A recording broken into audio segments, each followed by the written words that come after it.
Hi guys, welcome back to my channel. My name is Lauren and today I'm going to be doing a empties video. I love watching empties videos. I find that they give the best reviews on products they've used, because in favourites videos you can talk about products you like but you may not like them down the track.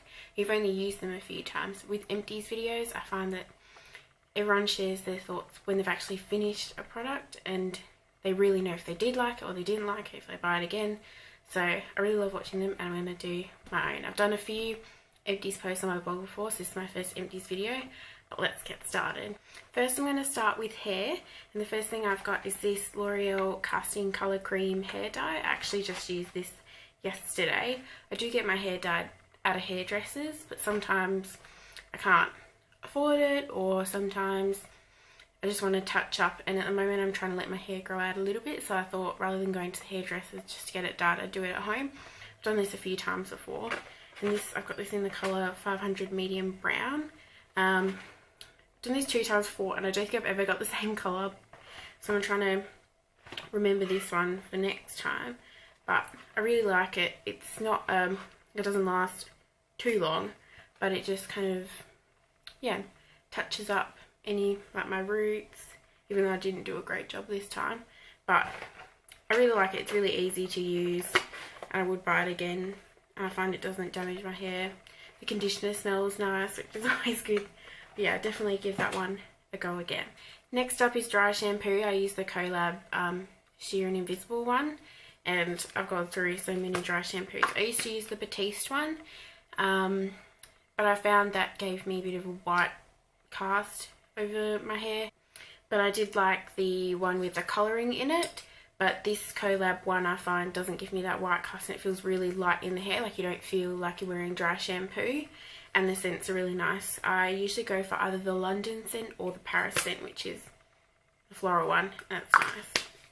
Now on to skincare and Simple Cleansing Wipe. I use these up all the time. I wouldn't recommend them for just using that as your one kind of cleansing step with taking off makeup. I always cleanse after, no matter what, but I just like these on sometimes when I'm going from work to the gym, I take these in my bag, or if I come home first before going to the gym, I just use this to quickly take it off, and then I'll always cleanse later on after I come back from the gym.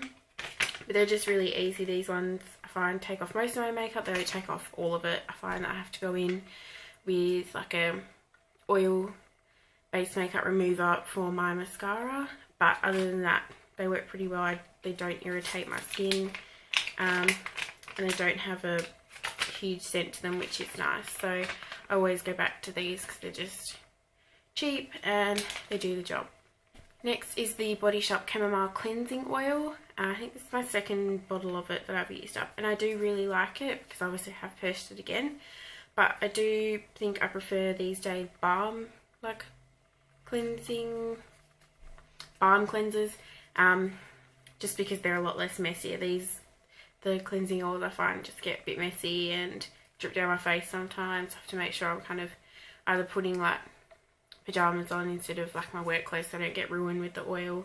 But it takes off my makeup, doesn't irritate my skin, feels nice after. Sometimes you do get a bit of a residue, but I always just kind of take it off with like a kind of towel, just so then it gets rid of that residue. But I do recommend it, but I'm just kind of using more of the balm cleansers at the moment. Last for skincare is the Mario Badescu Acne Facial Cleanser. I think this is my second bottle and I'm on my third one at the moment. I really do like this cleanser. It's not going to do anything really amazing.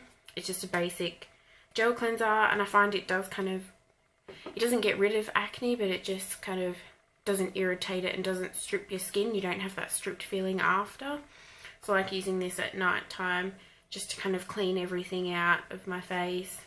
It just leaves it nice and soft, like it doesn't irritate, and it doesn't strip like I know some acne cleansers do.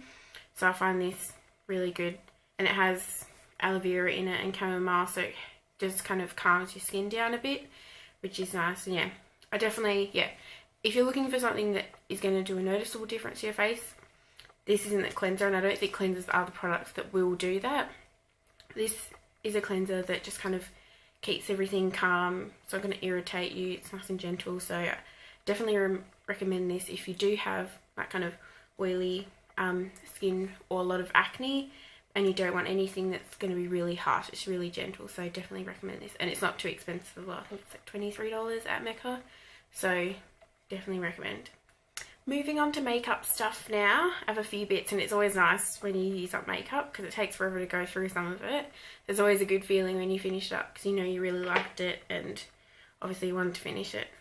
So the first thing I've got is this Lucas Pawpaw ointment, which is like a, I use it as a lip balm, but it's really multi-purpose. I've used it on like insect bites before to help calm things down and rashes. So it's like a multi-purpose product, but for lips it's my number one like lip balm. I never thought I'd use it one of these tubes, but it was amazing. I took this with me when I went to Europe and it really helped with, I got really dry lips over there, so that helped. And also I got a few rashes on my legs from I think wearing my boots for like 60 something days in a row. So this is really good to help calm that down, and it just doesn't have a huge scent. It's kind of like a kind of thick balmy texture. Definitely recommend. I don't know if you can get this overseas. I know definitely in Australia it's like Priceline, Target and all those kind of places. But if you can get your hands on it, I recommend because it's cheap. It's like $5 for this, so highly recommend. I don't know if this is really like an empty, but I've kind of used it to the end of its life. It's a beauty blender. This one looks pretty rank. I think I used this for about 6 months before getting rid of it. It kind of, when you clean it for the first few months, you can kind of clean it back to its original state, but after a while it starts to retain the kind of dirt you leave on it. So like I know it started getting kind of black on the side, and I wasn't sure if that was from like me blending it where I had mascara or it was just maybe mold. So that's when I thought it's time for the bin, so I went and got a new one. But I really like the beauty blender. Definitely kind of changed the way I use some of my foundations. Some foundations I still prefer using a brush, but some of like my more full coverage ones I like to shear out, or just they're easier to blend with a beauty blender. So definitely recommend these. I'd probably say up to 6 months would be the lifespan of a beauty blender. Next up is a foundation. I think it's probably like second or third foundation I've ever used up, and it's the Estee Lauder Double Wear. And I do have a second bottle of it already, so I do really like it. It's really long lasting. I really like it for wearing to work all day, and it lasts really well. It stays matte, but it doesn't look too matte. I know I never really wanted to try it before because everyone's like, oh, it's so like heavy on your skin. It feels like you're wearing like a layer of paint. It's just, so I was kind of avoiding it. Then I went to, I think, Maya one day and I got it tried on my skin, and I wore it throughout the day and I really enjoyed it. So I ended up picking up one, and yeah, it's just a great foundation. It doesn't really feel heavy on the skin. Everyone makes it out like it's like the most heaviest foundation ever, but I think I have tried heavier ones, and this, it does give you the coverage, but it doesn't feel heavy. It's quite runny actually, and yeah, it's a great foundation. I had the lightest colour, which was 1C1 Cool Bone, but I think they've come out with a lighter shade now, which probably would be better for me. But I still find this one's okay if I do kind of bronze down the neck a bit. But yeah, definitely recommend if you've got like normal to oily skin. Probably dry skin, I would probably stay away from it, but normal to oily skin, and if you're looking for something to cover up acne, I wouldn't say it covers up everything. I still do need to put concealer on top, but would recommend. Now onto a concealer, MAC Pro Longwear. Probably one of my favourite concealers ever, especially for under the eyes. It's very full coverage, and it sets nicely. That I don't find it kind of separates underneath my eyes. I find that some concealers, I can start to see them separating underneath my eyes. I don't know why that happens, because my under eyes aren't oily or they're not dry, they're kind of normal. But this one I like to use for when I'm like going out on special occasions, those kind of things, because I don't like full on under eye concealer on normal days. Sometimes I don't even put concealer under my eyes. But this lasts a while. The only negative I'd say is the pump.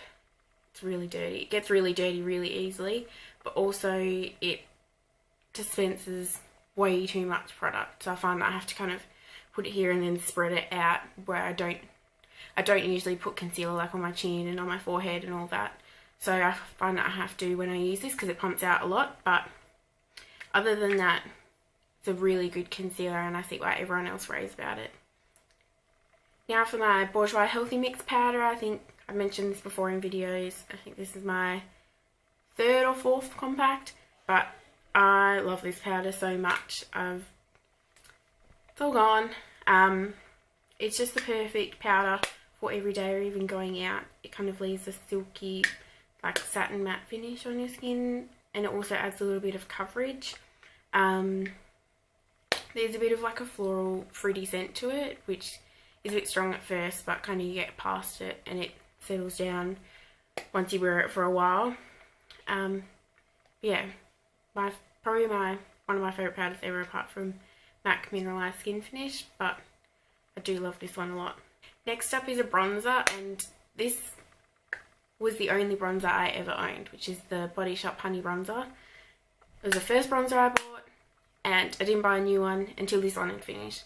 So I used it. It was like my only bronzer for 4 years, which I think for some people you'd think it'd be a bit strange, but I'm not a bronzer person really. I'm very pale, so I don't suit a lot of bronzers, so I kind of got this one on recommendation because people said it was really good for pale skin. And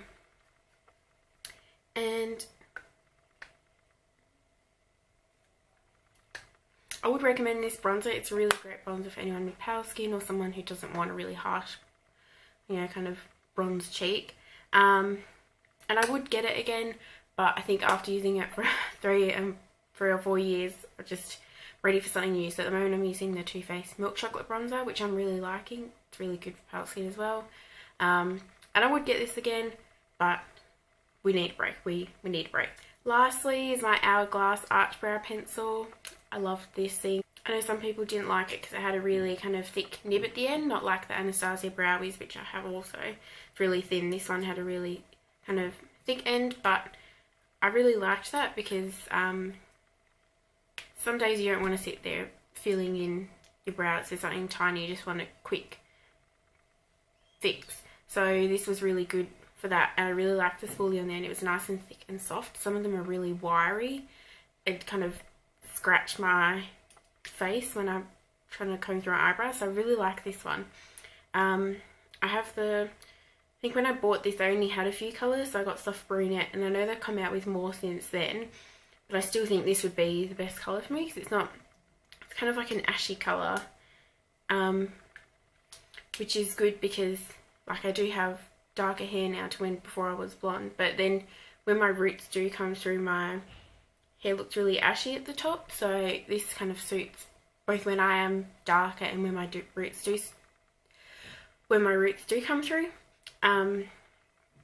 So I would purchase this again. I am using some other stuff at the moment, so I might wait a while, but I really like this, and for anyone who's kind of like a beginner at eyebrows, this is a good one because I find that it's easy to blend out if you do make mistakes, so I would definitely recommend that. So I hope you guys enjoyed that video. Give it a like if you did, and subscribe if you'd like to see more, and hopefully I'll be back soon with another video. Bye!